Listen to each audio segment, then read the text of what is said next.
नमस्कार दोस्तों, मैं अरुण कुमार आपका स्वागत करता हूँ अपने चैनल लर्न विद अरुण पर। सबसे पहले तो आप सबको होली की हार्दिक शुभकामनाएं। आज हम पढ़ने वाले हैं मोहम्मद गौरी। आज हम मोहम्मद गौरी पढ़ेंगे। कल हमने पढ़े थे तुर्क पर आक्रमण। जिसने भी वो वीडियो नहीं देखी है एक बार जाके देख ले। तो मोहम्मद गौरी का पूरा नाम मोइजुद्दीन मोहम्मद गौरी, उपनाम शहाबुद्दीन मोहम्मद गौरी और मोहम्मद बिन साय। अफगानिस्तान में गजनी वंश के पतन के बाद गौर कबीले का उद्भव हुआ।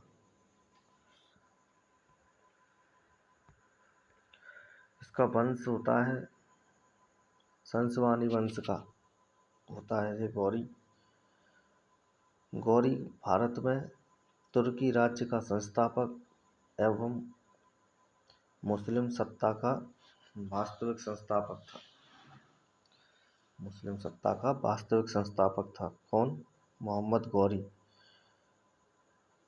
मोहम्मद गौरी ने 1175 ईस्वी से 1205 ईस्वी तक भारत पर कई बार आक्रमण किए।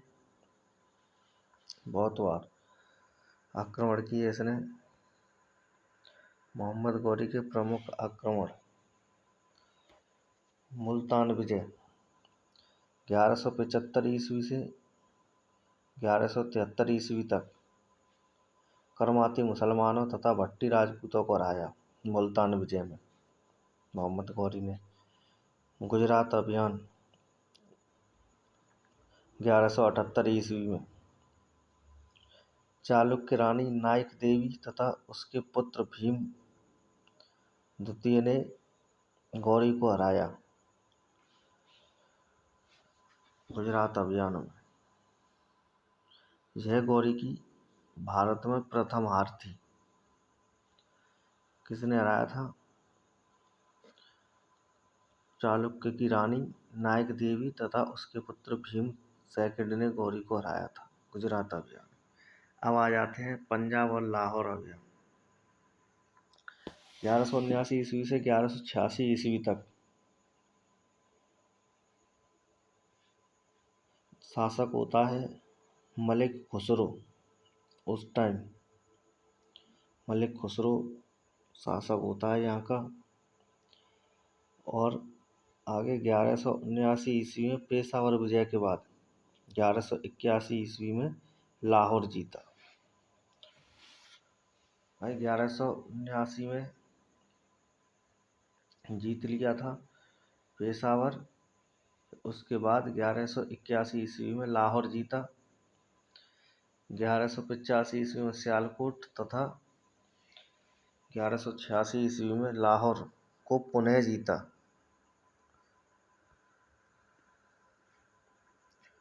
बठिंडा विजय इम्पोर्टेंट है। इसको इम्पोर्टेंट है ये बहुत ज़्यादा। मोहम्मद गौरी की उससे लाहौर को केंद्र बनाकर पृथ्वीराज चौहान के अधीन बठिंडा दुर्ग को जीता। बठिंडा दुर्ग पृथ्वीराज चौहान के अधीन था, लेकिन 1189 में लाहौर को केंद्र बनाकर मोहम्मद गौरी ने जीत लिया। यह तराइन का तत्कालिक युद्ध का कारण माना जाता है। ठीक है। तराइन का प्रथम युद्ध 1191 ईस्वी में किस किस के बीच हुआ? पृथ्वीराज चौहान और मोहम्मद गौरी के बीच हुआ।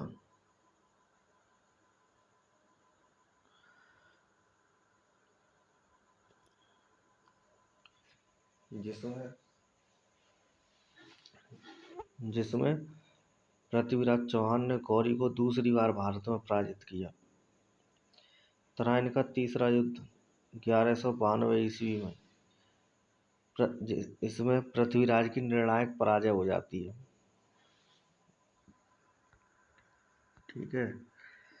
गौरी ने दिल्ली पर अधिकार कर झांसी, समाना, मेरठ, अलीगढ़ पर अधिकार कर लिया। पहले उसने दिल्ली पर अधिकार किया, फिर झांसी, समाना, मेरठ, अलीगढ़ पर भी अधिकार कर लिया। पृथ्वीराज चौहान के कवि चंद्रवरदाई के ग्रंथ पृथ्वीराज रासो के अनुसार गौरी पृथ्वीराज को बंदी बनाकर गौर ले गया, जहां चौहान ने शब्दभेदी बाणों से गौरी की हत्या कर दी। ठीक है। पृथ्वीराज चौहान कवि चंद्रवरदाई के ग्रंथ पृथ्वीराज रासो में ऐसा लिखा गया है कि गौरी पृथ्वीराज को बंदी बनाकर गौर ले गया, जहां चौहान ने शब्दभेदी बाणों से गौरी की हत्या कर दी। यह कोरी कल्पना है। यह एक कोरी कल्पना है साथियों। अब आ जाते हैं हम चंदावर का युद्ध 1194 ईस्वी। घेड़वाल वंशी राजा जयचंद को हराया। चंदावर के युद्ध में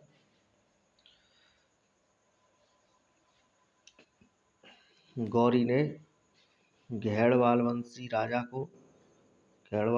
राजा जयचंद को हराया था। इस विजय के बाद गौरी ने ऐबक को वायसराय नियुक्त कर गजनी लौट गया। किस विजय के बाद? चंदावर युद्ध के बाद ऐबक ने गौरी के जाने के बाद, साथियों जहाँ युवक नहीं होगा, ऐबक होगा।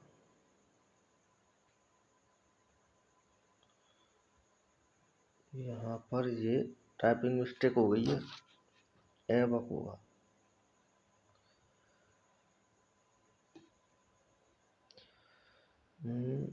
मैं इसे इधर लिख देता हूँ।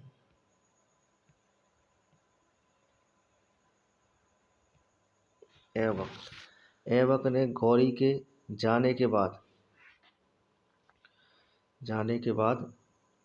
गुजरात, बुंदेलखंड, रणथंभौर और अजमेर को जीत लिया। गौरी के चले जाने के बाद ऐबक ने गुजरात, बुंदेलखंड और रणथंभौर, अजमेर को जीत लिया। गौरी के अन्य सेनापति बख्तियार खिलजी ने 1197 में बिहार और इधर आपका 1202 में बंगाल जीत लिया।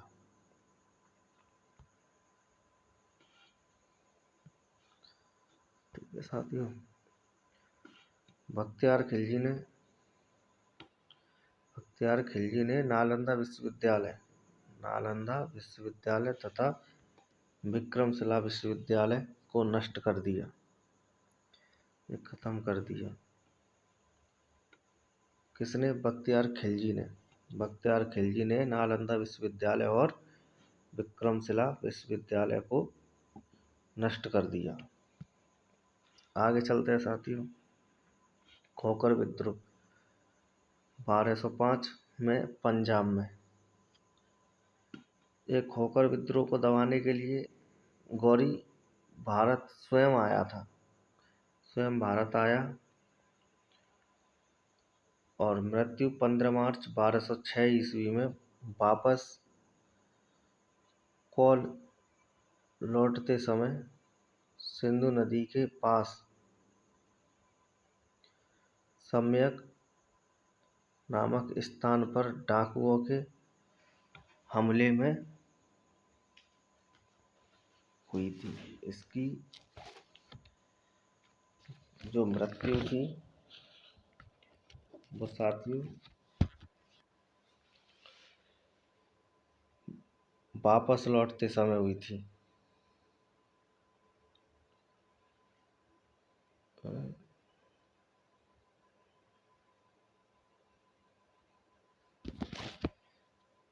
ये यहाँ एक मिस्टेक हो गई है।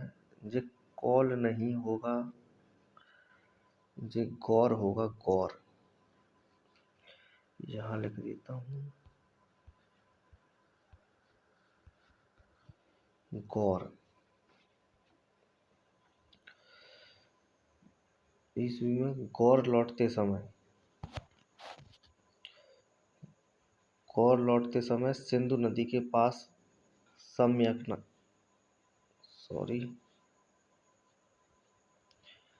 सम्यक नामक स्थान पर डाकुओं के हमले में हो गई।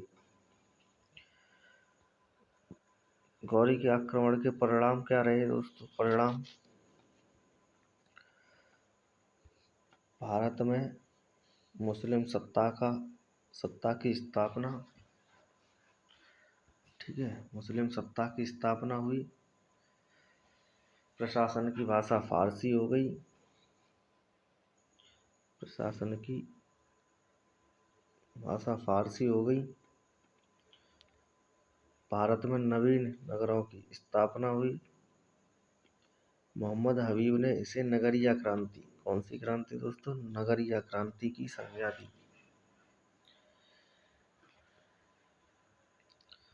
गौरी के कन्नौज विजय के बाद सिक्के जारी किए, जिनसे एक और देवी लक्ष्मी की आकृति तथा एक और कलमा खुदा था। ठीक है। गौरी के साथ प्रसिद्ध सूफी संत मुइजुद्दीन चिश्ती भारत आए। जो भारत आए थे गौरी के साथ, सूफी संत मुइजुद्दीन चिश्ती भारत आए, तभी से चिश्ती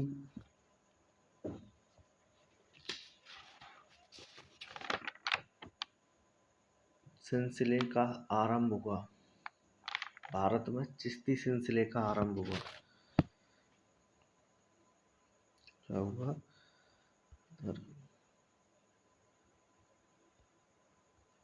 भारत में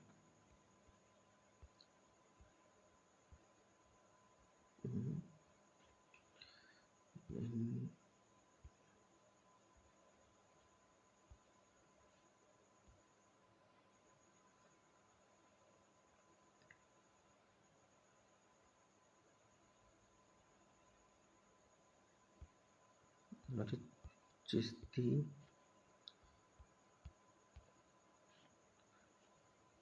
नीचे लिख देता हूँ मैं, 1 मिनट।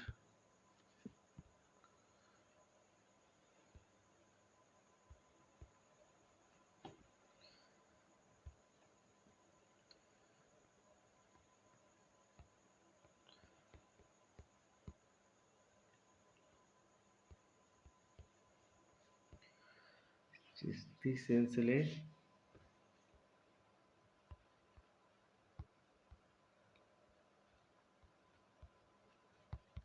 आरंभ